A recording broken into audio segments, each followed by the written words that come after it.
هو بيجي يرمي بلاء، لا عايز يمشي ولا عايز يقوم، وتطلع علبة السيارة تفرقها عليهم وتقنبل تباب اليوم عشان يحدث الأمور.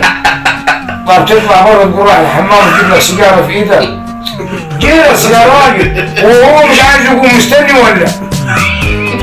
أنا بعقل المزاج ما وصلوش. يعني انت بتهرش اللي زي ده يا راجل عيب بقراه. طب تيجي كيف؟ معروفين. حتى لو فرجت عليك كده بسجارة يعني يقول لك ايه هات كبريت يا اخي. طب حتى كبريت رجاني بجيبك. ايه يا عم الفقر ده؟ طب برجع سيارة ليه لما ما قالكش كبريتة ولا ولاعة؟ صح. عايش على الشحاتة. كل اللي تقابل معايا فلان بقول لك تفنس في جيبه معاه علبة سيارة على السيارة. طب ده راجل بيشرب الا امه محدود يومه. العلبة حتقضيه. كل اللي قابل زي حالاتك يقول لها السيارة حذفتوهم منه. بطل يحطها في جيبه. بيحطها في باب العربية. أول ما يجي معدي يكلمه يقول له لسه راح أجيب سيارة.